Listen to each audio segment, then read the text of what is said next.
أعوذ بالله من الشيطان الرجيم. بسم الله الرحمن الرحيم. الذين يقولون ربنا إننا آمنا فاغفر لنا ذنوبنا وقنا عذاب النار. الصابرين والصادقين والقانتين والمنفقين والمستغفرين بالأسحار. شهد الله أنه لا إله إلا هو والملائكة وأولو العلم قائما بالقسط. لا إله إلا هو العزيز الحكيم. إن الدين عند الله الإسلام. وما اختلف الذين أوتوا الكتاب إلا من بعد ما جاءهم العلم بغيا بينهم. ومن يكفر بآيات الله فإن الله سريع الحساب. فإن حاجوك فقل أسلمت وجهي لله ومن اتبعني وقل للذين أوتوا الكتاب والأميين أأسلمتم فإن أسلموا فقد اهتدوا وإن تولوا فإنما عليك البلاغ والله بصير بالعباد. صدق الله العظيم. الذين يقولون ربنا إننا آمنا فاغفر لنا ذنوبنا. وہ لوگ جو کہتے ہیں اے ہمارے پروردگار بے شک ہم ایمان لائے، فاغفر لنا ذنوبنا بس ہماری مغفرت فرما دیجئے، ہمارے گناہوں کو معاف کر دیجئے، وقینا عذاب النار اور ہم کو جہنم کی آگ سے بچا لیجئے. الصابرین والصادقین والقانتین والمنفقین والمستغفرین بالاسحار. صبر کرنے والے، سچ بولنے والے، ڈرنے والے، خرچ کرنے والے اور رات کے آخری حصے میں اللہ سے استغفار چاہنے والے. بزرگوں اور دوستو، ان آیتوں سے پہلی گزری ہوئی وہ آیتیں ہیں جس میں اللہ تعالیٰ نے دنیا کی چند چیزوں کے متعلق فرمایا تھا کہ ہم ان چیزوں کی محبتیں لوگوں کے دلوں میں ڈال دی ہے. مثلاً بیوی، بچے، عورت، اولاد اور دنیا کی وہ مال، سونا چاندی، جانور، کھیتی، اس کے علاوہ دنیا کی مختلف چیزیں جو ایک انسان کے دل میں اللہ تعالیٰ قدرتی طور پر محبت ڈال دیتا ہے، پھر ایک انسان اس کے پیچھے اور اس کے حاصل کرنے کے لیے وہ پوری انتھک کوشش کرتا ہے. اللہ تعالیٰ نے ایسے لوگوں کے بارے میں فرمایا تھا یہ محبتیں اور یہ چاہت اور اس دنیا کی چیزوں کی طرف بھاگ دوڑ یہ ایک عارضی چیز ہے، ہمیشہ کی چیز نہیں ہے. تمہارے فائدے کے لیے مختصر سا وقت کے لیے ہم نے تم کو یہ دیا ہے، لیکن انجام میرے پاس تمہارا بہتر ہے. اور پھر اس انجام اور اس جگہ اور اس ٹھکانے کے بارے میں اللہ تعالیٰ نے فرمایا تھا اگر تم ان چیزوں سے محبت ضرورت کے مطابق کرو گے اور مجھ کو نہیں بھولو گے اور ہمارے پاس تم اپنا انجام اچھا بناؤ گے تو ہم تم کو ایک ایسی جنت دیں گے جس کے نیچے نہریں جاری ہوں گی، اور پھر ہم تم کو پاکیزہ صاف ستھری بیویاں بھی دیں گے جو ہمیشہ وہ پاک اور صاف رہے گی، کبھی بھی وہ ناپاک نہیں، گندگی نہیں. کسی طرح اس میں کوئی بیماری نہیں جس سے تمہارے لیے دنیا کی طرح پریشانی کا ذریعہ بن جائے۔ اور پھر اللہ نے فرمایا ان تمام چیزوں سے بڑھ کر پھر میں اس جنت میں اپنی رضا اور خوشنودی بھی تجھے دے دوں گا اور اپنا دیدار بھی کرا دوں گا۔ اور اللہ رب العالمین اپنے بندوں کے پورے حال اور احوال کو جانتا ہے۔ اب یہ سوال یہ پیدا ہوا، اس جنت کو کون لوگ حاصل کریں گے؟ کیا وہ چیز ہے حاصل کرنے کا اور کہاں یہ چیز ملتی ہے؟ ظاہر ہے کہ آج ہم اور آپ نے جنت کا تذکرہ گھروں میں کرنا چھوڑ دیا۔ گھر میں ہم بیٹھتے ہیں اپنے آل اولاد کے ساتھ، بھائیوں بہنوں کے ساتھ، ماں باپ کے ساتھ، دوست احباب کے ساتھ، اگر وقت مل گیا بیٹھ گئے تو بس دنیا کا تذکرہ، فلاں ملک کا سیر و تفریح کی جگہ کا تذکرہ، اس ملک میں گھومنے کی یہ چیز ہے، وہاں کے پارک ایسے ہیں، وہاں کی بلڈنگیں ایسی ہے، وہاں کی دکانیں ایسی ہے، وہاں کے مکان ایسے ہیں، وہاں کی چیزیں ایسی ہیں، وہاں کے لوگ ایسے ہیں، وہاں کے لوگ اس طرح کھاتے پیتے ہیں، وہاں کے لوگ اس طرح سے رہتے سہتے ہیں۔ یہ تذکرہ عام طور پر میں آج ایک مسلمان اپنے گھروں میں کثرت سے کرتے ہیں اور ایک مزاج سا بن گیا ہے۔ لیکن اگر کبھی کبھی وقت نکال کر کے جنت کا تذکرہ کرتے کہ جنت ایک ایسی چیز ہے جس کو اللہ نے بہت خوبصورت بنایا، بڑا حسین بنایا ہے اور وہاں کی نعمتیں ایسی ہے، تو شاید کہ کبھی کبھی ہمارے بچوں کو سن کر کے شوق بھی پیدا ہوتا، کیا وہ واقعتاً ایسی جنت ہے؟ کبھی کبھی گھر کی عورتوں کو شوق پیدا ہوتا کہ اچھا ہم کو ایسا اللہ بنائے گا کہ بالکل پاکیزہ، کبھی بھی کوئی گندگی نہیں، کوئی ناپاکی نہیں، کوئی بیماری نہیں، بالکل ہمیشہ یکساں اور حسین اور خوبصورت ہم کو بنائے گا۔ ان چیزوں پر کبھی کوئی غور نہیں کیا۔ کبھی کبھی یہ تذکرہ نہیں ہوتا ہے کہ کل جنت میں ہم کبھی بوڑھے نہیں ہوں گے، ہمیشہ جوان، حسین، خوبصورت، یکساں رہیں گے۔ تو یہ سارے تذکرے اگر گھر میں کبھی کبھی ہوتے تو شاید کہ کبھی شوق پیدا ہوتا۔ ایک ہمارے حضرت کہتے ہیں کہ ہم لوگ کبھی گھر میں جنت کا تذکرہ کرتے ہیں، کرتے کرتے ایک مرتبہ میرا چھوٹا سا جو بیٹا تھا وہ سننے لگا غور سے، اور سن کر کے کہنے لگا ابو وہ بہت اچھی جگہ ہے، کب چلیں گے وہاں پر اور ہم کو کب لے کر کے چلیں گے؟ دیکھیے اچھی باتوں کا اچھا اثر ہوتا ہے، بری باتوں کا برا اثر ہوتا ہے، غلط جگہوں کے تذکرہ غلط اثر ہوتا ہے۔ اسی بنیاد پر میں آج گھروں میں زیادہ تر اپنی بات تو دین کی بات بہت کم ہوتی ہے۔ 24 گھنٹے میں 10 گھنٹے تو ہمارے ٹی وی اور ٹیلی ویژنوں کے نظارے پر بچوں کے گزر جاتے ہیں، گھر والوں کے گزر جاتے ہیں۔ پھر ایک ذہن میں ایک مزاج پیدا ہو جاتا ہے اور ایک خیال بسنے لگتا ہے یہ کیسے کھا رہا ہے، ہم بھی ایسے ہی کھائیں گے۔ اس کے ابا کیسے بازار میں کھلاتے، ہمارے ابا بھی اسی طرح مجھ کو کھلاتے۔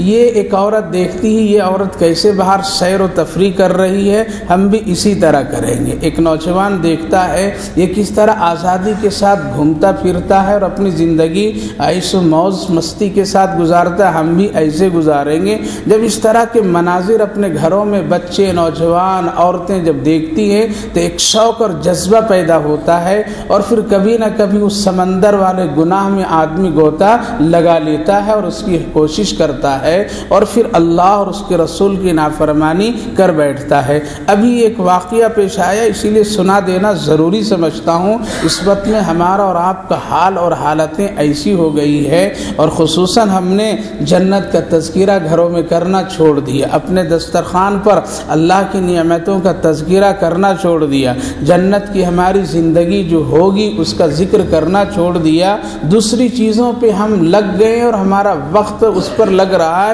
جس کی وجہ سے ایک بہت بڑا غیر فائدہ اٹھا رہے ہیں اور مسلمان اس گناہ میں ڈوبتے چلے جا رہے ہیں۔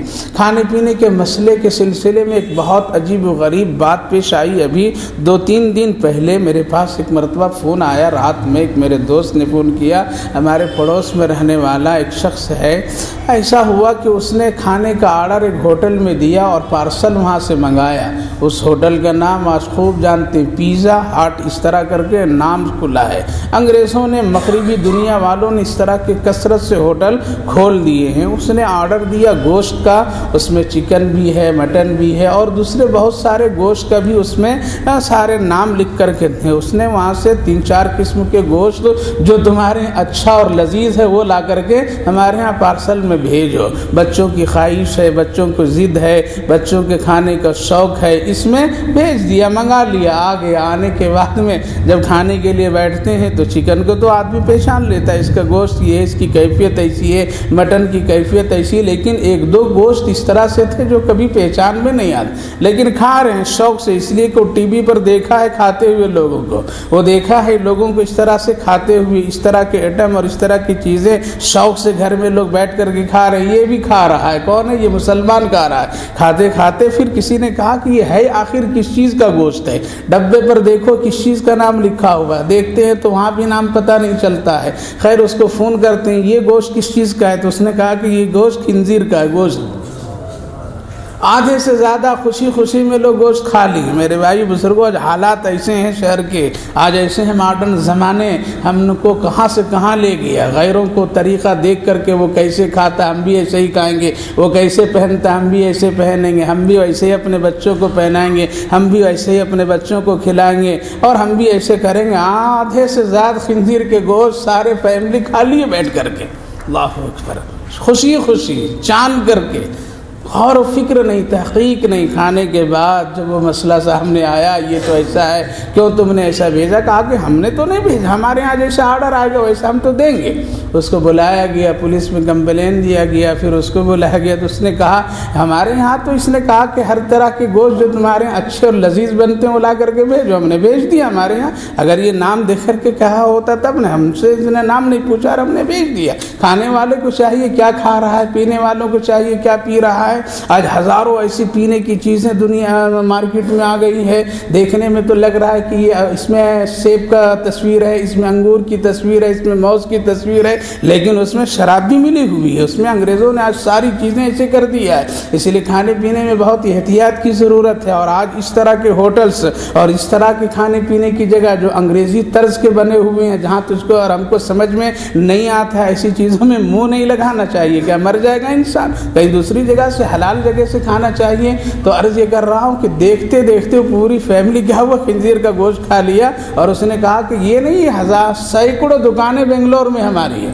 سینکڑوں ہوٹلز ہمارے ہیں، اور یہ یہی نہیں پوری دنیا میں اس طرح ہوٹل پھیلے ہوئے ہیں، اور یہ یورپ کا ہی ہوٹل ہے، اور اس طرح کا سارا نظام چلتا ہے۔ کھانے والے جس طرح چاہتے ہیں اپنا کھا پی لیتے ہیں۔ تو میرے بھائیو بزرگوں، وجہ اس کی کیا ہے کہ ہم نے غیروں کو دیکھ کر کے غیروں کا تذکرہ کیا، اپنے قرآن کا کبھی تذکرہ نہیں کیا۔ کبھی گھر میں بیٹھ کر کے اگر جنت کا تذکرہ ہو جائے، کبھی جہنم کا تذکرہ ہو جائے، شاید کہ کسی کے دل میں ایک بات بیٹھ جائے کہ جنت ہم کیسے حاصل کریں، کیسے حاصل کریں، جہنم سے ہم کیسے بچیں۔ اللہ رب العالمین نے انہی لوگوں کا ایک ذکر کیا، کون لوگ جنت چاہتے ہیں اور کن لوگوں کو ہم جنت دیں گے۔ کیا سب کو دے دیں گے؟ سب کے لیے جنت بھی نہیں ہے، سب کے لیے جہنم بھی نہیں ہے، فرق ہے۔ اللہ رب العالمین نے الگ الگ کر کے رکھا ہے، کس کو جنت دینا، کس کو جہنم دینا۔ اسی لیے اللہ رب العالمین نے چند لوگوں کا ذکر کیا ہے اور ان کا نام کیسے لیا، ان کے کام کا ذکر کیا ہے۔ ایسا کام جو کرے گا اس کو ہم ایسی جنت دیں گے، ایسی پاکیزہ بیویاں دیں گے، اپنی رضا اور خوشنودی ہم اس کو دیں گے۔ کون لوگ ہیں؟ سب سے پہلے وہ لوگ جو ایمان لاتے ہیں اور اس طرح کہتے ہیں ربنا اننا آمنا، اے ہمارے پروردگار ہم ایمان لے آئے، تمام دنیا کی باطل معبودوں کو ٹھکرا کر کے ہم صرف تجھے بغیر دیکھے ایک اللہ پر ایمان لے آئے۔ ہم یقین کرتے ہیں آپ ہی میرا معبود، آپ ہی میرا خالق، آپ ہی میرا مالک، آپ ہی میرا رزاق، اننا آمنا، ہم ایمان لائیں۔ جب ایمان لائیں تو میرے پروردگار پہلا کام تو یہ کر دیجئے فاغفر لنا ذنوبنا، ہمارے گناہ کو معاف کر دیجئے۔ اور ایمان کا تقاضا یہی ہے کہ جہاں آدمی اسلام کو قبول کرتا ہے پچھلا سارا گناہ اس کا ختم ہو جاتا ہے۔ تو ایک بندہ دعا کر رہا ہے فاغفر لنا ذنوبنا۔ تیسرا کام ہے میرے پروردگار وقنا عذاب النار، ہم کو جہنم کی آگ عذاب سے بچا لیجئے۔ جب عذاب سے بچ گیا، جہنم سے بچ گیا تو کہاں جائے گا؟ دوسرا ٹھکانہ جنت ہے۔ تو یہ تین چیزیں، سب سے پہلی چیز ہے جنت میں جانے والا کون ہوگا؟ ایمان۔ دوسری چیز یہ کہ برابر گناہ سے معافی اور استغفار اللہ سے چاہتا ہو اور ڈرتا رہتا ہو، اس کے بعد پھر اس ٹھکانے سے جو جہنم ہے اس سے بھی بچنے کی دعا کرتا ہو، اے میرے پروردگار اس سے بچا لیجیے۔ کیوں؟ علماء مفسرین لکھتے ہیں کہ اگر اللہ رب العالمین چاہ لے تو کسی بھی بہانے سے جہنم میں ڈال سکتا ہے، اور اگر اللہ چاہ لے تو کسی بہانے سے بھی جہنم سے نکال سکتا ہے۔ اسی لیے ساتھ ساتھ جہاں گناہ مٹانے کا، گناہ سے بچنے کا اور دوسری چیزوں کے بارے میں جہاں دعا ہو، وہیں ساتھ ساتھ یہ بھی دعا کرنا چاہیے، اے میرے پروردگار ہم کو جہنم کی عذاب اور اس آگ سے ہم کو بچا لیجیے۔ خود نبی اکرم صلی اللہ علیہ وسلم بھی اسی طرح دعا کیا کرتے تھے۔ پتہ یہ چلا میرے بھائیو بزرگوں، کوئی ضروری نہیں ہے کہ ہم نماز خوب پڑھ رہے ہیں، روزہ خود رکھ رہے ہیں، حج بھی کر رہے ہیں، سارے اعمال کر رہے ہیں تو اللہ کو خوب پسند آ گیا ہو اور اللہ تعالیٰ کیا کرے گا؟ بالکل جنت ہی میں ڈال دے گا۔ اگر اللہ چاہ لے تو پھر جہنم میں بھی ڈال سکتا ہے، جیسا کہ واقعہ بزرگوں نے حدیث کی روشنی میں ذکر کیے ہیں اور بیان کیے ہیں۔ خود نبی اکرم صلی اللہ علیہ وسلم نے ارشاد فرمایا کہ ایک شخص ہے جو 500 سال کی عبادت لے کر کے پہنچے گا، اللہ رب العالمین اس سے پوچھے گا کیا ہے تمہارے پاس؟ کہا کہ 500 سال کی عبادتیں ہیں۔ جنت کیسے جاؤ گے؟ اپنی عبادت سے جاؤ گے یا میری رحمت اور فضل سے جاؤ گے؟ کہا کہ اپنی عبادت سے جاؤں گا، لے کر کے آیا ہوں، کمایا ہوں، دنیا میں اتنی محنت و مشقت سے ساری عبادتیں کی ہوں، اس لیے اپنی عبادت سے جاؤں گا۔ دیکھیے اللہ رب العالمین کی رحمت کیسی ہوتی ہے۔ فرشتوں سے کہا کہ ذرا اس کو جہنم کی طرف سے سیر کرا کر کے لے آؤ، ٹہلا کر کے لے آؤ۔ جب اس سیر کرا کر کے لائے، گھما پھرا کر کے لائے ہیں تو جہنم کی آگ کی گرمی، اس کی لپیٹ اور اس کی ساری کیفیتیں جب اس کو محسوس ہونے لگی تو گرمی کی جگہ پر پانی کے پیاس تو لگ ہی جاتا ہے، شدت کی پیاس، زبان چٹکنے لگی، ہونٹ بالکل ملنے لگے اور پانی پانی کرنے لگا۔ کہاں پانی لا پانی لا، کہا کہ یہاں تو پانی نہیں ہے، بہت پریشان ہونے لگا۔ حدیث پاک میں نبی اکرم صلی اللہ علیہ وسلم فرماتے ہیں وہ پانی پانی کی صدائیں لگانے لگا۔ اللہ نے فرمایا اے فرشتہ ذرا پانی کا پیالہ اس کے سامنے لے کر کے جاؤ۔ لے کر کے گیا ایک فرشتہ اور دکھایا، کہا کہ ہاں پانی جلدی لو۔ کہا کہ ایسے تو نہیں ملے گا جی، اس شخص کو ملے گا جس کے پاس 500 سال کی عبادت ہو۔ تو یہ تو اس کے پاس میں 500 سال عبادت پر ناز کر رہا ہے۔ آج ہم لوگ بھی ناز کر رہے ہیں، ہم تو ایسے، ہم تو ویسے، ہمارا باپ دادا ایسا، ہمارا وہ ایسا، ہمارا یہ ایسا، ہماری نمازیں اتنی، ہمارے حج اتنے، لیکن کیا گارنٹی میرے بھائی بزرگوں کہ وہ قابل قبول بھی ہو جائے، اللہ پسند بھی کر لے؟ تو وہ آدمی کہنے لگا کہ ہاں ہاں میرے پاس 500 سال کی عبادت ہے، جلدی سے لے لو، جلدی سے دے دو۔ پیاسا ہے، دے دیا فرشتہ، گھما کر کے پھر لے کر کے آئے۔ اللہ نے پوچھا، اس لیے بتا رہا ہوں کہ یہ بھی دعا برابر کرو، نماز بھی ہے، روزہ بھی ہے، حج بھی ہے، زکوٰۃ بھی ہے، صدقات بھی ہے، خیرات بھی ہے، ساری چیزوں کے بعد بھی یہ کہنا ضروری ہے اللہ ہم کو جہنم کے عذاب سے بھی بچا لیجیے گا۔ بندہ سامنے ہے، رب کے سامنے حاضر ہے، کیسے جاؤ گے جنت؟ پروردگار اب تو آپ ہی کی رحمت سے جاؤں گا، آپ ہی کی رحمت سے جاؤں۔ عبادت تو ختم ہو گئی، ایک پیالہ 500 سال کی عبادت کے برابر۔ کتنے پیالے پلا رہا ہے اللہ تعالیٰ؟ روزانہ پلا رہا ہے، نہیں پلا رہا ہے؟ کتنے پی رہے ہیں؟ ہے کوئی حساب و کتاب؟ کہ اللہ حساب نہیں لے گا، پوچھے گا نہیں؟ وہاں لے کر جائیں گے، اللہ اتنی نماز میں نے پڑھا، اللہ کہے گا اتنا پانی کا پیالہ پلایا ہوں، اتنا میں نے روٹیاں کھلایا ہوں، اتنا میں نے کھانا کھلایا، اتنی میں نے تجھے جوانی دی، اتنی میں نے تجھے خوشیاں دی، اتنا میں نے تجھے یہ دیا وہ دیا۔ تو پھر کیا ہو جائے گی؟ ساری نمازیں کھانے پینے میں چلی جائے گی، بچا اب کیا؟ اب جہنم جائیں گے یا جنت؟ تو اللہ کی رحمت، اسی لیے ایک مرد مومن کی پہچان اور اس کی بات ایسی ہونی چاہیے، اے اللہ ایمان لایا، ہمارا ایمان بھی قبول فرما۔ اے اللہ ہم گنہگار ہیں، آپ گناہ کو معاف کر دیجئے۔ اے اللہ اس کے بعد پھر ایک کام اور کیجئے، شاید گناہ معاف کر دیں لیکن آپ چاہیں گے تبھی میں جنت میں جا سکوں گا، نہیں تو نہیں جا سکتا ہوں۔ اسی لیے نبی اکرم صلی اللہ علیہ وسلم کبھی یوں دعا فرماتے تھے، اللہ اگر آپ چاہ لے سب کو جہنم میں ڈال دینا تو کوئی آپ سے پوچھ نہیں سکتا ہے، اور اگر آپ سارے گنہگاروں کو معاف کر کے جنت دے دیں تو اب بھی کوئی آپ سے سوال نہیں کر سکتا ہے۔ اسی لیے ہمیشہ دعا وقنا عذاب النار، کتنی اچھی دعا، یقولون ربنا اننا آمنا فاغفر لنا ذنوبنا وقنا عذاب النار۔ اس طرح جو لوگ کہتے ہیں اس کو میں کیا کرتا ہوں؟ جنت دوں گا۔ کیسی جنت؟ جس کے نیچے نہریں جاری ہوگی، پاکیزہ بیویاں دیں گے۔ عورتوں کو بھی یہ چاہیے دعا کرنا، یہ بھی ان کے لیے بھی ضروری ہے، ان کے لیے بھی جنت اللہ نے بنایا ہے، ساتھ ساتھ ان مردوں کے ساتھ ساتھ ان کی بھی جنت بنی ہوئی ہے، اسی لیے ان کو بھی اسی طرح دعا کرنا چاہیے۔ چلیے یہ تو ہو گیا ایک دعا، لیکن عمل کیا کرنا ہے؟ اللہ رب العالمین نے 5 چیزیں بتایا، 5 چیزوں کو میں خاص طور سے اپنی رحمت سے جنت دوں گا۔ کون کون ہے؟ الصابرین، سب سے پہلا صبر کرنے والا۔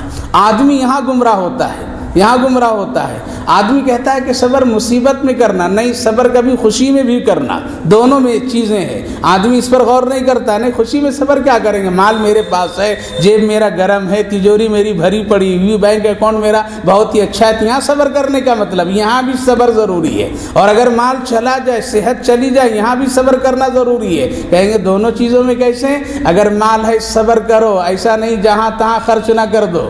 اگر جہاں تہاں خرچ کر دیا، موقع آیا یہاں بھی خرچ کر دیا، موقع آیا سنیما دیکھ کے خرچ کیا، موقع آیا فضول خرچی کر دیا، موقع آیا شراب پی کر دیا، موقع آیا ایسے مستی میں کر دیا، صبر نہیں کر رہا ہے آدمی، اپنے مال سے اپنے گناہ کو کما رہا ہے۔ تو مال آ جانے کے بعد بھی، صحت مل جانے کے بعد بھی، تعلیم مل جانے کے بعد بھی، عہدہ مل جانے کے بعد بھی، ہر حال میں آدمی کو صبر کا دامن پکڑے رہنا چاہیے۔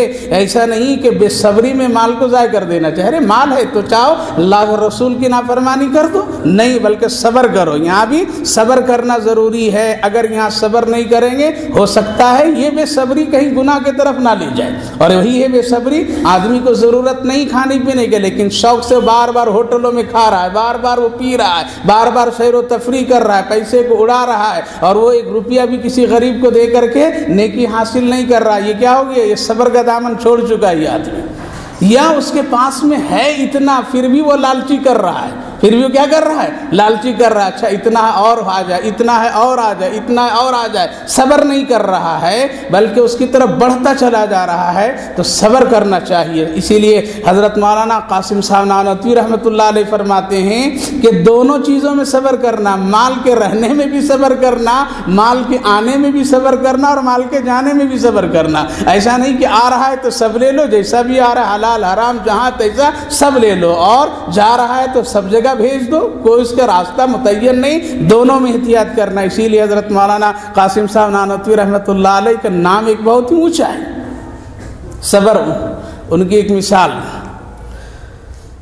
لوگ دیوبند آتے تھے اور حضرت کو ہدیہ دیتے تھے، ہدیہ پیش کرتے تھے، حضرت لیتے تھے، بچوں پر خرچ کرتے تھے، مدرسے میں زیادہ خرچ کر دیتے تھے، اپنے تو ایسے سادگی کی زندگی ہوتی تھی، اللہ اکبر، زبردست عالم دین، علم کا پہاڑ، ہندوستان کیا پورے سمجھیے تو ایشیا میں اس جیسے ٹکر کا کوئی نہیں، وقت کا امام ابو حنیفہ، ایسی شخصیت اور علم، لیکن تواضع انکساری، جھکنے میں اور اپنے آپ کو پست کر دینے میں ان جیسے کوئی مثال نہیں۔ روزانہ عصر کی نماز پڑھ کر کے وہ کیا کرتے تھے؟ دیوبند اسٹیشن پہنچ جاتے تھے، اور اس وقت دلی سے ٹرین دیوبند آتی تھی، اور وہ پلیٹ فارم پر گھومتے تھے، شاید کوئی کسی کا سامان پکڑنا پڑے تو میں پکڑ کر کے دے دوں گا، کسی کا سامان اٹھا کر کے اگر لے جانا ہے تو لے کر کے پہنچا دوں گا۔ خدمت خلق، خدمت خلق، آج آدمی یہ نہیں سمجھتا ہے، بلکہ کبھی کبھی خدمت خلق سے جو درجہ ملتا ہے وہ کبھی نمازوں سے نہیں درجہ ملتا ہے، جو خدمت خلق سے کبھی جو اللہ راضی ہوتا ہے وہ حج سے بھی نہیں راضی ہوتا ہے۔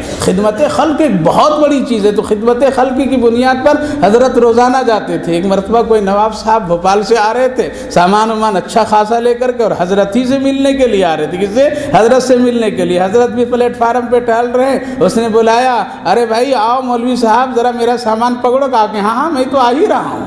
کہا کہ ٹھیک ہے یہ پکڑو، کہاں لے جانا؟ کہا کہ دیوبند مدرسہ لے جانا ہے اور مولوی قاسم صاحب کے پاس چلنا ہے مجھ کو۔ کہا کہ ٹھیک ہے چلو، سامان سر پر رکھ دیں، اللہ اکبر۔ آج کو کوئی عالم ہوتا سینہ تان کر کے کھڑا ہوتا، لیکن یہ عاجزی انکساری، اسی وجہ سے آج ہماری باتوں سے دوسروں کو فائدہ نہیں ہو رہا ہے، اثر نہیں ہو رہا ہے۔ وجہ یہ ہے کہ ہم لوگ خود اس میں غرور، تکبر اور اپنے آپ کو بہت بڑا بنا لیے، جس کی وجہ سے آج میری باتوں سے دوسروں کو اثر نہیں ہو رہا ہے۔ حضرت کہا کہ رکھ دو میرے سامان سر پر، حضرت سر پر رکھ کر کے اٹھا کر کے چل رہے، صرف ایک لنگی پہنتے تھے اور ایک اسی طرح سے ایک چادر رکھتے تھے اور ایک لمبا جبہ پہنتے تھے، جیسے ریلوے اسٹیشنوں پر مزدور کولی لوگ رہتے ہیں، اب تو یونیفارم ہو گیا، لال ڈریس ہو گیا، لیکن پہلے جیسے تیسے رہتے تھے، لوگ یہ سمجھے کہ یہ بھی کوئی مزدور ہے۔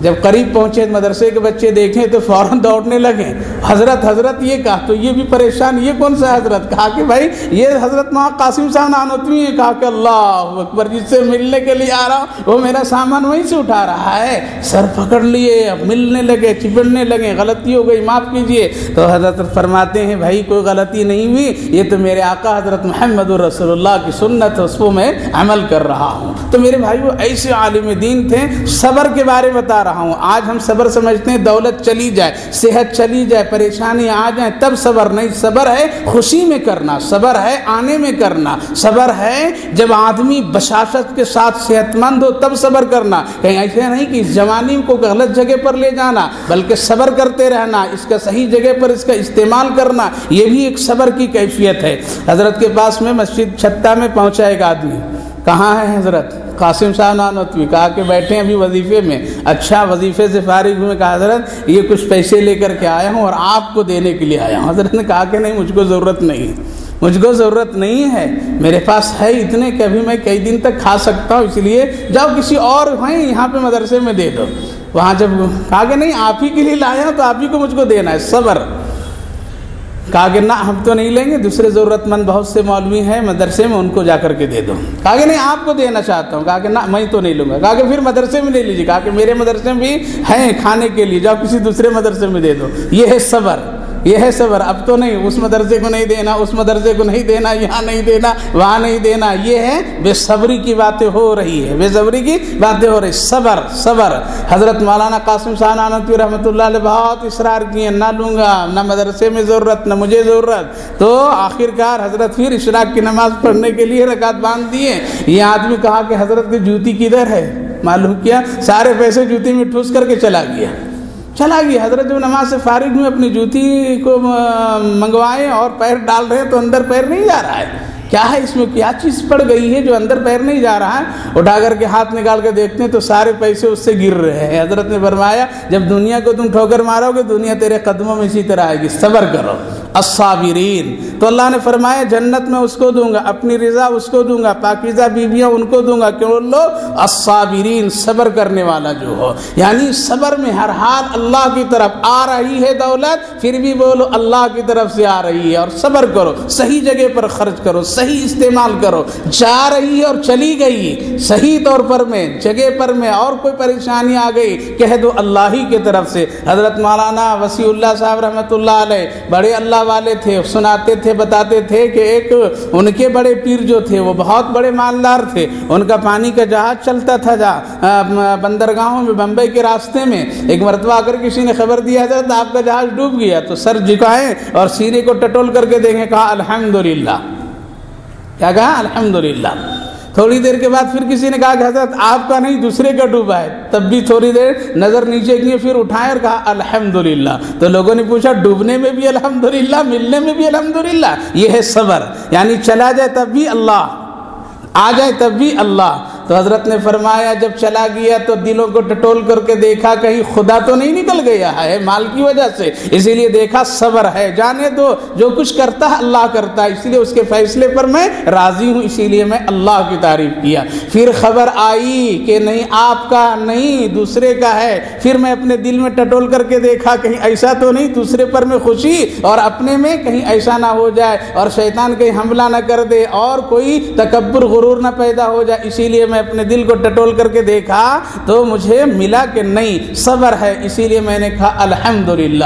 تو وہ لوگ تھے جانے میں بھی الحمدللہ، آنے میں بھی الحمدللہ، اس کو کہتے ہیں صبر۔ تو پہلا آدمی وہ ہے کام کرنے والا الصابرین، دوسرا والصادقین، سچ بولنے والا، سچ کہنے والا، سچ کی تعلیم دینے والا، سچ کہنے والا، ساری چیزیں۔ سچائی ایک ایسی چیز ہے میرے بھائی بزرگوں جس کا کوئی بھی رکاوٹ نہیں ہے، کوئی اس کے اندر میں یہ نہیں، لیکن آج اس چیز کو اتنا خراب کر دیا گیا جس سے اللہ ہی حفاظت فرمائے، اور یہ عادت اتنی بڑی بری ہو جاتی ہے کہ آدمی مرتے دم تک اس کا سہارا لیتا رہتا ہے، اور ایک جھوٹ کو سچ بنانے کے لیے کہتے ہیں 1000 جھوٹ بولنا پڑتا ہے، 100 جھوٹ بولنے پڑتے ہیں۔ کسی نے لطیفے کے طور پر میں آج ہی سنایا مجھ کو، کہا کہ ایک آدمی خوب جھوٹ بولتا تھا، مر گیا تو مرنے کے بعد کون آتے ہیں وہاں پر؟ فرشتے نہ آتے ہیں، فرشتے آئے اٹھو، تو اٹھتے ہی ساتھ کہا کہ اچھا تم لوگ آئے، تمہارے آنے سے پہلے بھی دعا کر کے چلے گئے۔ دیکھیں یہاں بھی جھوٹ کا سہارا لیا ہے، جھوٹ کی عادت وہاں لگی تھی، اس نے فوراً کہا تم لوگ آئے ہو مجھ سے پوچھنے کے لیے، تمہارے آنے سے بھی پہلے کوئی پوچھ کر کے چلا گیا مجھ سے۔ اب یہ فرشتے منکر نکیر کہہ رہے ہیں ہم لوگ سے پہلے کون، اللہ نے ہم ہی کو مقرر کیا، یہ لگ رہا ہے بہت بڑا جھوٹا فراڈ آدمی ہے۔ پروردگار یہ کیا قصہ ہے، یہ کیا قصہ ہے؟ لطیفہ ہے، کوئی حدیث نہیں اور کوئی ایسی سچی بات نہیں، لطیفے کے طور پر میں سنائے ہیں۔ بزرگوں نے کتاب میں لکھا جب آدمی جھوٹ بولنے پر آتا ہے تو قبر تک بھی وہ عادت لے کر کے جاتا ہے، اور پھر اس کی جھوٹی زبان کو کوئی نہیں روکے گی، مٹی ہی روکے گی اس کو، یعنی قبر کی مٹی ہی اس کو بند کر سکے گی۔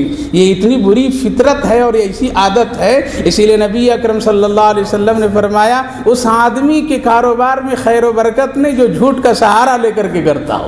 آج پورا کاروبار، پوری تجارت، سارے ماحول موقع ایسا ہی چل رہا ہے۔ تو کہا کہ تم سے تو پہلے دعا کر کے پوچھ کر کے چلے گئے۔ یہ فرشتے بھی پریشان، یہ کیا ہوا بھائی، ہم سے پہلے کون آیا؟ ہم تو سب کے لیے مقرر ہیں، کرامن کاتبین منکر نکیر بڑے مشہور ہیں، اب کون آیا؟ کہا کہ جا کے پوچھ لو اللہ سے۔ تو یہ فرشتے کہیں پروردگار کس کو بھیجے تھے پہلے؟ کہا کہ نہ کسی کے لیے بھیجا تھا، بلا اس کو۔ اب وہ جو آیا کہا کہ ہاں پروردگار کسی کے نہیں بھیجا تھا، خیر تو میں کیا کروں، جھوٹ بولا، دنیا میں بولتا تو یہاں بھی بولا، تو آگے پھر اس کو جہنم میں لے جاؤ۔ کہا کہ اللہ میں ایک بات سنا تھا، اور وہ یہ سنا تھا کہ جو اللہ کا دیدار کر لیتا ہے اللہ کبھی اس کو جہنم میں نہیں ڈالتا ہے۔ کہا کہ ہاں یہ تو بات ہے، چلو تم جنت چلے جاؤ۔ تو دیکھیے کہ وہاں کی جھوٹ الگ ہے، لیکن یہ ایک ایسی فطرت ہے جو انسانوں کو دھوکہ دینے کے لیے، وہ رب کی بات ہے، وہ رحمان ہے، وہ رحیم ہے، وہ کریم ہے، ہزاروں گناہوں پر پردہ ڈال کر کے جنت بنا دے، ہزاروں گناہوں پر پردہ ڈال کر کے وقت کا وہ ولی بنا دے، کوئی روکنے والا نہیں۔ ایک رات میں وہ کسی کو ہدایت دے دے تو دنیا کا سب سے بڑا قطب بن جائے، کوئی فرق نہیں پڑتا خدا کی خدائی میں۔ تو میرے بھائیو بزرگوں، دوسرا ہے والصادقین، کتنے ہو گئے؟ 2 ہو گئے۔ والقانتین، تیسرا تقوی والا، ڈرنے والا۔ کس سے ڈرنے والا؟ ہاں اب تو کس سے ڈرتے ہیں؟ دیکھیں گے ان سے تو بعد کی بات ہے، ان کا سامنا بعد میں ہوگا۔ پہلے دیکھو وہ نہ دیکھ لے، دیکھو وہ بڑے بھائی نہیں دیکھ لے، وہ دیکھو ابا نہ دیکھ لے، وہ دیکھو پڑوسی نہ دیکھ لے، وہ نہ دیکھ لے، یہ نہ دیکھ لے۔ آج تو ہم کس سے ہو گئے؟ تو اللہ فرمائے ہم سے ڈرنے والا، کون؟ ہم سے ڈرنے والا۔ والقانتین، تقوی اختیار کرنے والا، ڈرنے والا۔ جو اللہ سے ڈرے وہ کبھی گناہ نہیں کرے گا، اگر کرے گا تو فوراً توبہ بھی کرے گا، فوراً توبہ کرے گا بھی تو فوراً وہ رجوع اللہ ہو جائے گا۔ اسی لیے تیسری صفت ہے جنتی کی، جنت میں جانے والے کی پہچان۔ اللہ نے اس کی پہچان بتایا، کون جائے گا، کون ٹرین پر سفر کرے گا جس کے پاس ٹکٹ ہو، کون ہوائی جہاز پر جائے گا جس کا ٹکٹ بنا ہوا ہو، کون جائے گا دوسرے ملک میں جس کے پاسپورٹ بنے ہوئے ہوں گے، یہ چیزیں اس کے پاس ہوگی، وہی سفر کر سکتا ہے۔ تو جنت میں جانے کے لیے ٹکٹ ہے، یہ جنت میں جانے کے لیے کیا ہے؟ یہ دستاویز ہیں۔ والقانتین، اللہ سے ڈرنے والا، اللہ سے ڈرنے والا۔ اور جو اللہ سے ڈرتا ہے پھر وہ گناہ نہیں کرتا، اگر کرتا بھی ہے تو کیا کرتا ہے؟ فوراً وہ توبہ کر لیتا ہے، فوراً اللہ کی طرف رجوع کرتا ہے۔ تو تیسری پہچان ہے والقانتین۔ اور یہ جس کو صفت مل جائے، یہ جس کو دولت مل جائے، قسم خدا کی وہ بہت وقت کا پکا سچا مومن ہو سکتا ہے۔ اسی لیے ہمیشہ اس سے ڈرنا چاہیے، اللہ سے ڈرنا چاہیے۔ نبی اکرم صلی اللہ علیہ وسلم نے ارشاد فرمایا حدیث قدسی، جو بندے مجھ سے نہیں ڈرتا ہے میں اس کو سب سے ڈرا دیتا ہوں۔ کیا کرتا ہوں؟ جو بندہ مجھ سے نہیں ڈرتا ہے میں اس کو سب سے ڈرا دیتا ہوں۔ سب سے ڈرا دیا، ذرا دل دھڑکا، اور یہ کیا ہو گیا، چلو جلدی ڈاکٹر کے پاس آئے، ذرا سے کچھ بخار آیا، چلو یہاں ذرا سے پتے کھڑکھڑائیں، چلو یہ کیا ہو رہا ہے، ذرا سا کچھ گھر میں اتار چڑھا ہو گئے، شاید بلائی مصیبتیں شیطان سب آ گیا میرے گھر میں، چلو کسی عامل کامل کے پاس میں ہاتھ دکھا دیں، پتھر لے لیں، تعویذ لے لیں، یہ سب چیزیں کیا ڈر رہا انسان اور گمراہی ضلالت کی طرف چلا جا رہا ہے۔ حدیث قدسی اللہ کے پیغمبر ارشاد فرماتے ہیں، جو بندہ مجھ سے ڈرتا ہے میں کیا کرتا ہوں، مجھ سے جو ڈرتا ہے پھر اس کو کسی سے ڈراتا نہیں ہوں، بس پھر وہ بہادر ہوتا ہے وقت کا، وہ کسی چیز سے گھابرے نہیں ہوتا ہے، سب کچھ چلا جائے پھر بھی کہتا ہے اللہ میں ہے، اللہ ہے، اللہ ہے، اللہ ہم سے راضی ہے، اللہ ہم کو دینے والا ہے، اللہ پر یقین ہے۔ تو میرے بھائیو بزرگوں، والقانتین، ہمیشہ ڈرتے رہنا چاہیے اللہ سے اور تقوی اختیار کرنے چاہیے، تقوی کی کوشش کرنی چاہیے۔ آدمی سمجھتا ہے متقی پرہیزگاری کسی اور کا کام ہے، نہیں، متقی پرہیزگاری اپنے آپ کو، اور اس کے لیے کوئی تعلیم کی ضرورت نہیں، اس کے لیے کوئی بڑے عہدے کی ضرورت نہیں، اس کے لیے کسی بڑے مدرسے سے پڑھ کر کے آنے کی ضرورت نہیں۔ تقوی کوئی بھی اختیار کر سکتا ہے، کل کا چرواہا بھی تقوی اختیار کر سکتا تھا، آج کا بھی آدمی اختیار کر سکتا ہے۔ حضرت امیر المومنین عمر فاروق رضی اللہ عنہ کے بیٹے حضرت عبداللہ سفر کر رہے ہیں اور چرواہے سے کہتے ہیں، ارے ایک بکری دے دو مجھ کو، ایک بکری دے دو اس ریوڑ میں سے، میں ذبح کروں گا، تجھ کو بھی کھلاؤں گا، ساتھیوں کو کھلاؤں گا۔ کہ یہ بکری تو میرے مالک کا ہے، میں نہیں دے سکتا۔ آگے جا کر کے جھوٹ بول دینا کہ ایک بکری بھیڑیا کھا لیا، اسی لیے ایک بکری ریوڑ میں کم ہے۔ کیا کہتا ہے کل کا چرواہا، این اللہ، اللہ پھر کہاں ہے، اللہ کہاں ہے؟ تو آپ نے پیشانی چوما اور یوں کہا، تجھ جیسا انسان جب تک روئے زمین پر رہے گا اللہ کا قہر اور عذاب کبھی بھی نہیں اترے گا۔ یہ ہے تقوی، یہ ہے اللہ سے ڈرنے کا۔ حضرت مولانا یعقوب صاحب نانوتوی رحمۃ اللہ علیہ لکھتے ہیں، دیکھیو تقوی کے لیے کوئی ضروری نہیں عالم ہونا۔ حضرت عبداللہ شاہ مولوی تھے، جو سب سے پہلا جس کا چندہ دارالعلوم کو لگا ہے، سب سے پہلے چندہ جو دارالعلوم کو لگا ہے، وہ گھاس بیچتے تھے۔ کیا کرتے تھے؟ جا کر کے گھاس کاٹتے تھے اور بیچتے تھے۔ کتنے میں؟ 4 آنے، 4 آنے میں بیچتے تھے۔ 4 آنے میں 2 آنا کیا کرتے تھے؟ اپنی والدہ کو دے دیتے، اور 2 آنے جو بچتا تھا وہ کیا کرتے تھے؟ وہ ایک اللہ کے راستے میں اور ایک اپنے پاس ضرورت میں رکھ لیتے تھے۔ ایک مرتبہ سارے دیوبند میں مدرس جتنے تھے سب کو کہا کہ آج میں دعوت کروں گا، تو لوگوں نے کہا، حضرت مولانا یعقوب صاحب سے نے کہا کہ بھائی تم کیا دعوت کرو گے، تیرے پاس تو کچھ تو ہے نہیں۔ کہا کہ کچھ جمع کیا ہوں مہینوں سے، وہ ہے۔ کہا کہ ٹھیک ہے، کیسے دعوت کریں گے؟ کہا کہ لے لو، یہ پیسے تم ہی انتظام کر دو۔ حضرت مولانا یعقوب صاحب فرماتے ہیں، ان کا میں نے چند پیسے لیے، چند آنے ہوں گے اس دور میں، لا کر کے کوئی زیادہ کوئی مرغ مسلم اور کوئی بکرے اور کوئی بڑی چیز نہیں ذبح کیا، بلکہ دعوت کر دیے سارے، اور سب استاد پڑھانے والے آ گئے، اور تھوڑی سی شکر لایا، تھوڑے سے چاول لایا، اور شکر ملا کر کے میٹھا چاول بنا دیا، اور صرف 2 لقمہ ہر ایک آدمی کے ہاتھ میں دیا۔ کیا کرنے؟ 2 لقمہ ہر آدمی کے ہاتھ میں دیا، اور خوشی سے لوگ کھائے ہیں۔ کہتے ہیں تقریباً 40 دن تک کہ اس کی اتنی برکتیں رحمتیں آئی کہ کبھی تہجد نہیں قضا ہوئی کسی کا، اور کہتے ہیں کہ اس سے اتنے علم اور انوارات میرے دل و دماغ پر اترنے لگے اس 2 لقمے کی وجہ سے کہ کبھی بھی بھوک کی خواہش اور کسی تقاضے کی ضرورت نہیں پڑتی تھی۔ یہ ہے تقوی۔ دیکھیے گھاس کاٹنے والا ہے لیکن کیا ہے؟ تقوی ہے۔ گھاس کاٹ کر کے بیچنے والا ہے، کیا ہے؟ لیکن تقوی ہے آج۔ لیکن یہ تقوی کی زندگی ہم نے کھو دیا، اور یہ سمجھ لیے کسی اور کے لیے کوئی بڑا بزرگ بنے گا اس کے لیے تقوی نہیں، تقوی ہر آدمی اختیار کر سکتا ہے۔ اسی لیے تیسری صفت کیا ہے؟ والقانتین والمنفقین، اور چوتھی چیز ہے اللہ کے راستے میں کیا کرنا؟ خرچ کرنا۔ یہیں سے آدمی بگڑتا ہے، مال آ گیا تو بگڑنا شروع ہو گیا، مال آ گیا نمازیں چھوٹنی شروع ہو گئی، مال آیا اللہ کی نافرمانی آیا، مال سے اتنی محبت نہیں بلکہ اس کو بھی کیا کرو؟ خرچ کرو۔ تو یہ بھی خرچ کرنے والے ہیں۔ اللہ کے رسول صلی اللہ علیہ وسلم اور دوسرے صحابہ کرام رضوان اللہ عنہم اجمعین کہ جو عمل اور آپ کی زندگی سے اور آپ کی صحابہ کی زندگی سے یہ پوری صفتیں ان لوگوں میں پائی جاتی تھی۔ بعض علماء مفسرین فرماتے ہیں یہ صفتیں حضرت سیدنا صدیق اکبر رضی اللہ عنہ کی اتری ہے۔ ان کی مصداق یہ آیت کریمہ ہے، وہ صبر کرنے والے بھی تھے، وہ سچ بولنے والے بھی تھے۔ جب پوری دنیا رسول اللہ کو جھٹلا رہی تھی تو سچ کون بول رہا تھا؟ حضرت سیدنا صدیق اکبر بول رہے تھے۔ اسی لیے والقانتین، اور کون ڈر رہا تھا؟ حضرت سیدنا صدیق اکبر جیسا ڈرنے والا کوئی نہیں۔ اسی لیے کبھی کبھی اٹھ کر کے اتنا روتے تھے کہ ایک مرتبہ کسی نے آپ کی دکان سے ایک عورت کپڑا خرید کر کے لے گئی، اور لے جانے کے بعد شام کے وقت واپس کر جاتی ہے، اے ابو بکر صدیق، آپ کی دکان سے جو کپڑا لے کر کے میں گئی تھی، یہ کپڑا مجھ کو اچھا نہیں لگا، یہاں دیکھنے میں تو اچھا لگا، گھر میں اچھا نہیں لگا، اس لیے اس کو واپس کر لیجئے، میرے پیسے دے دیجئے۔ حضرت سیدنا صدیق اکبر فرماتے ہیں میں تو پیسے دے دیا، چیز اپنی لے لی، کپڑا واپس لے لیا، بستر پر گیا تو مجھے ایک بات یاد آنے لگی، یہ ہے ڈر، یہ ہے خوف۔ ڈرتے ڈرتے کہتے ہیں میں سوچنے لگا کل قیامت کا دن ہوگا، ابو بکر صدیق کو اللہ بلائے گا اور کہے گا اے ابو بکر تیری نماز مجھ کو اچھی نہیں لگی، تیرا روزہ اچھا نہیں لگا، تیرا ایمان اچھا نہیں لگا، تیرا یہ عمل اچھا نہیں لگا،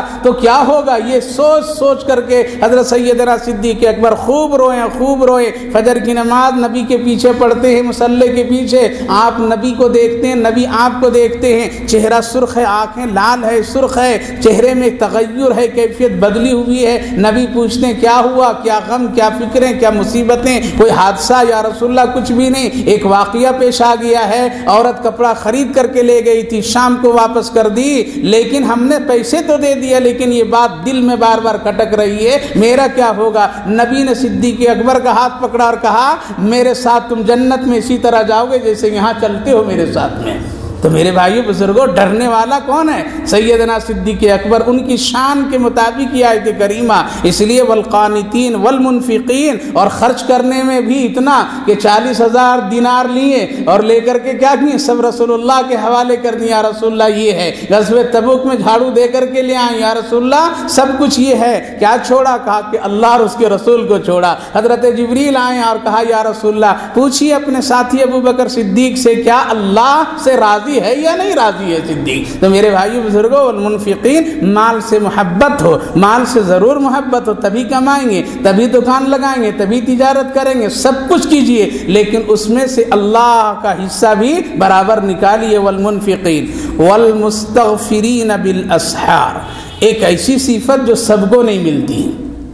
جنت میں کون جائے گا اور جنتی کون بنے گا اور جنت کس کو پہلے پہل میں اللہ دے گا؟ اللہ فرمائے وہ لوگ، وہ آدمی جو رات کے آخری حصے میں مجھ سے استغفار کرتا ہے، استغفر اللہ کہا کرتا ہے، وہ حصہ کون سی ہے؟ وہ تہجد کی نماز۔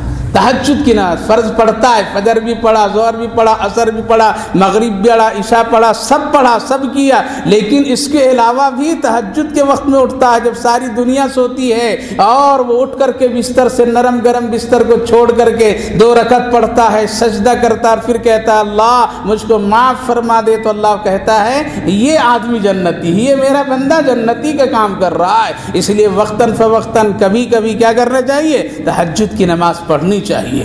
روز نہیں اگر آپ پڑھ پاتے، تھکے ماندے ہیں، تو کم سے کم جن دنوں میں کام نہیں ہے ان دنوں میں تو کر لو، کبھی کبھی ان دنوں میں مہینے میں کم سے کم 1 مرتبہ کرو، کم سے کم جمعہ کے دن میں 1 مرتبہ کرو جو اللہ نے بڑی برکت کا دن بنایا۔ یا کبھی آپ آفس نہیں جا رہے ہیں، آپ کاروبار کے لیے نہیں جا رہے ہیں، اس رات میں کم سے کم اٹھ کر کے تہجد پڑھ لیجیے، اور پھر فجر پڑھ کر کے سوئیے نا بھائی 11 بجے تک کے 1 بجے تک کے، کون روکنے والا ہے؟ کون آپ کو اٹھانے والا ہے؟ تو ہفتے میں کم سے کم 1 دن تو 1 رات تو ایسی ہونی چاہیے جو ہفتے بھر کے استغفار ہو جائے، ہفتے بھر کے لیے عبادت کا ایک ذریعہ بن جائے۔ اسی لیے اللہ فرمائے والمستغفرین بالاسحار، وہ لوگ جو رات کے آخری حصے میں اٹھ کر کے یہ کہتا استغفر اللہ، اے اللہ مجھ کو معاف فرما دیجئے، تہجد کی نماز کی پابندی کرتا ہے، اور وہ سحری کے وقت میں اللہ سے استغفار فرماتا ہے۔ یہ وقت بڑی قربت کا، دعا کی مقبولیت کا، اللہ کے رضا کا، اللہ آسمان دنیا پر رہتا ہے اس وقت میں، اور بندے کا تمام ان کیفیتوں کو دیکھ کر کے کہتا ہے دیکھو بستر بھی اس کے سامنے ہے، بیوی بھی بچے ان کے سامنے ہے، گھر دوست سارے اس کے سامنے ہے، یہ با اختیار ہے، یہ نماز نہیں پڑھتا لیکن پھر بھی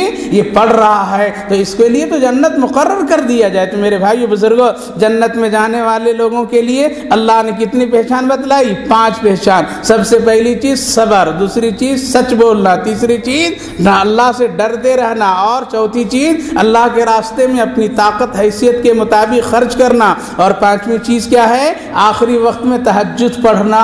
یہ عمل اللہ کو بہت زیادہ پسند ہے۔ تو اللہ نے فرمایا یہ لوگ جنت جائیں گے، اس کی جنت بڑی شاندار، اس کو پاکیزہ بیویاں ملے گی اور میری رضا اور خوشنودی ملے گی۔ اس لیے یہ 5 صفتیں ہم کو کہنے کی ضرورت نہیں، کسی عالم سے پوچھنے کی ضرورت نہیں، کسی دکان پر جا کر کے جانچ کرانے کی ضرورت نہیں کہ خون نکال کر کے دیکھو یہ ہے میرے اندر یا نہیں ہے، کوئی ڈاکٹر نہیں بتا سکتا ہے، بلکہ خود اپنے بند کمرے میں جا کر کے تنہائیوں میں دل میں جھانک کر کے دیکھیے، صبر کرتا ہوں یا نہیں کرتا ہوں، سچ بولتا ہوں یا نہیں بولتا ہوں، ڈرتا ہوں اللہ سے یا نہیں ڈرتا ہوں، خرچ اللہ کے راستے میں کرتا ہوں یا نہیں کرتا ہوں، کبھی اٹھ کر کے زندگی میں تہجد پڑھا ہوں یا نہیں پڑھا ہوں۔ اگر نہیں ہے تو اس کو اختیار کیجئے، تبھی جنت کا راستہ کیا ہوگا؟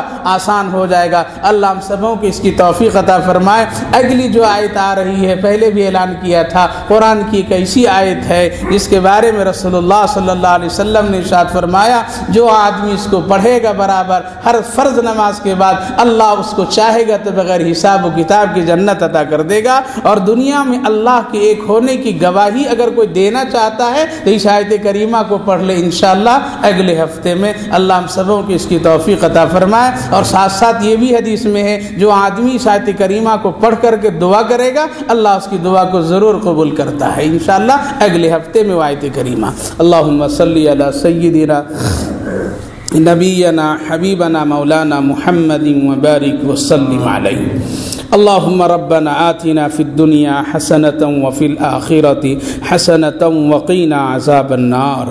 اللہ ہم سب گنہگار ہیں، خطا کار ہیں، سیاہ کار ہیں، پھر بھی آپ ہی کے بندے ہیں، آپ کی حبیب حضرت محمد رسول اللہ کی امت کہلاتے ہیں، لیکن وہ کام نہیں ہے، وہ عمل نہیں ہے۔ اے اللہ ہم سبوں کو معاف فرما دیجئے، ہم سبوں کی غلطیوں کو درگزر فرما دیجئے، آئندہ گناہوں سے بچنے کی توفیق عطا فرمائیے۔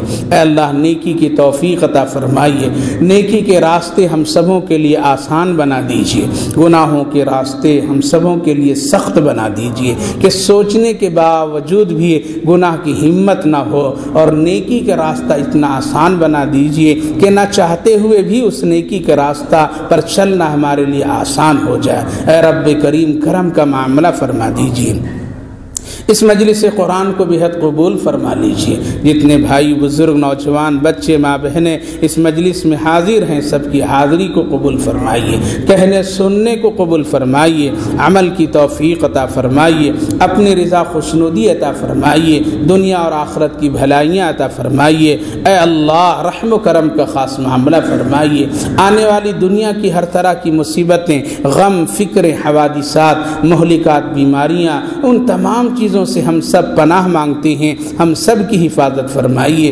بزرگوں کی بھی حفاظت فرمائیے، جوانوں کی بھی حفاظت فرمائیے، بچوں کی بھی حفاظت فرمائیے، ماں بہنوں کی بھی حفاظت فرمائیے، پوری امت مسلمہ کی حفاظت فرمائیے۔ اے اللہ جو بیمار ہیں ان کو شفا عطا فرما دیجئے، جو صحت مند ہیں صحت کی سلامتی عطا کر دیجئے، اور جو لوگ دنیا سے جا چکے ہیں ان سب کی مغفرت فرما دیجئے۔ اے اللہ جو کچھ مانگا وہ بھی عطا فرما، جو کچھ نہیں مانگ سکا آپ بہتر دینے والے ہیں، سب سے اچھا جاننے والے ہیں۔ اے اللہ اپنی علم اور اپنی شائن شان کے مطابق عطا فرمائیے۔ ہماری اس مختصر سی دعاؤں کو محض اپنے کرم اور فضل سے نبی اکرم صلی اللہ علیہ وسلم کے صدقے اور طفیل میں قبول فرما۔ اللہم ربنا تقبل منا انک انت السمیع العلیم وتب علینا انک انت التواب الرحیم، وصلی اللہ تعالی علی خیر خلقہ محمد وعلی آلہ واصحابہ اجمعین برحمتک یا ارحم الراحمین والحمد للہ رب العالمین۔